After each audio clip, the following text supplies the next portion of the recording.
Next, let's go to the older example. The first example about this small computer company want to purchase 2 different machines to maximize the productivity. Well, remember our objective function is 990x1 plus 900x2. That constant came from the third machine, produced this many boards. The first constraint is the financial constraint, the investment. That's in millions. The second constraint is the flow. And the third constraint is the labor. We remember that. And we use the convex hull to solve the problem. And if you remember, the convex hull start from 0 and follow this flow constraint, and then go to the labor constraint and end up here. That's the A, B, C, D. And we also remember the solution is at the point C. It's around 11 of the machine type A and 7 of the machine type B. And the C is 10.40 something to 6 point something. That's the answer. But in reality, there's an error in all your coefficient, cost, floor plan, and everything. And the sensitivity analysis give you the insight, at least qualitatively, to consider which constraint is the most important constraint, and which coefficient of the objective function will be most sensitive and make a success or failure. So we can use the graphic demonstration to show you the sensitivity analysis. Sometimes you make a little change, you make the qualitative change, such as make the original active constraint no longer active, the original inactive constraint like the financial constraint, the G1, as an active constraint. It depends on the number. So in the next few slides, I'm going to show you how to simulate those changes to see the final result. Well, let's start from observe the active and the inactive constraints. So in the example, we remember the financial constraint is inactive because graphically you can see this red line is above this green line 70. That's 8.5. So that one is out of the feasible domain, so no use. And the active constraint is this G3, which is the flow constraint, and the G2, which is the labor constraint. So that's the 2 active ones. Okay, keep this in mind, and also remember the solution now is point C, and among the 4 points, those are no use.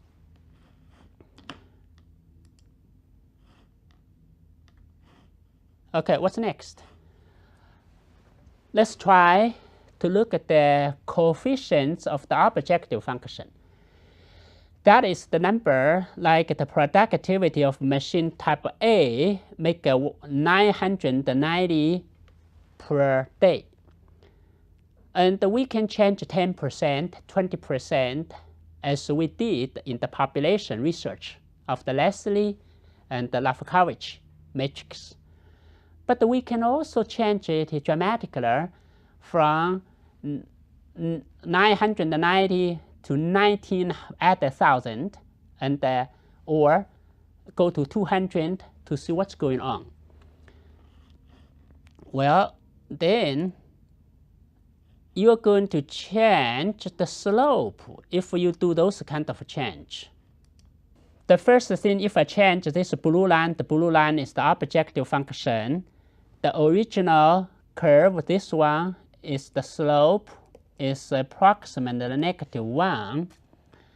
And by moving this slope, this straight line parallelly, we found the solution. So the original physical domain again is right here. And if you change the slope a little bit flat, let's see what's happening. So now one special case. If you change the slope of this blue dotted line, exact the same slope of this G2 of the labor constraint, when you move it, now let me do a line here, like this. You can move this completely parallel to that. And then here is in the physical domain, and you got infinite many solutions. That's one extreme. And if you change the slope. On the other hand, you can change the slope in a little bit like this one, a little flat. And then when you move down, what's happening? And you change your solution. This will be the extreme point and be the solution D. And what D mean? D means you're going to purchase all the type B machine 0 to type A. And then the solution D is 8 of the machine 25/3 of the machine 2, and that means you're going to get the 8 to 9 of the machine 2, but none of the machine 1. That's a qualitative change. You know, that is the way you look at the objective function. So what matters is the slope. You can have infinite many solutions. You can change the complete setting. What we would like to see is the constraint, to change the coefficient of a constraint. So give you an example. The total investment is 12 millions.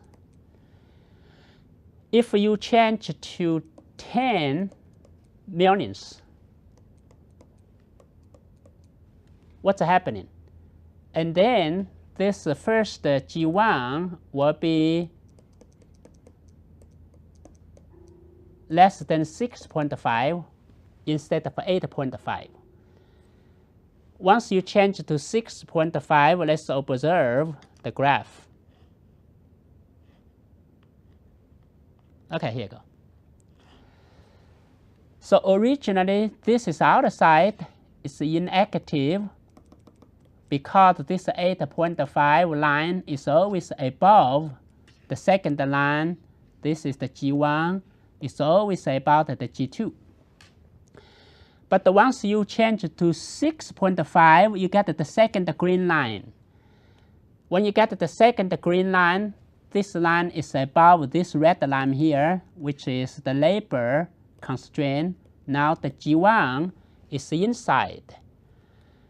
And that changed the whole feasible domain into the G1. So the G1 from inactive became active. That's active. And the G2 from active become inactive. So you changed the whole structure. And then this point C is going to be the flow constraint G3 and the financial constraint G1, the solution. So let's see what is the solution. That will be 6.5 become active, and this is active, that's inactive. You're going to solve this. Of course, the solution will be different, and that's one change. The critical point is right here, and it's going to be smaller. That's when you change the constant from 8 point to 6.5. On the other hand, if you change the 8.5 to 10.5, add a little bit more money, you know it have no difference. Like this line as the G1, this is further away from your physical domain. A physical domain have no difference. But if you cut the money will be the major concern. The labor will be no more concern.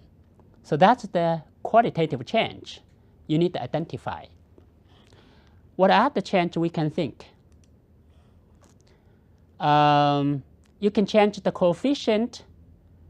So let's change the coefficient. If you change this 0.6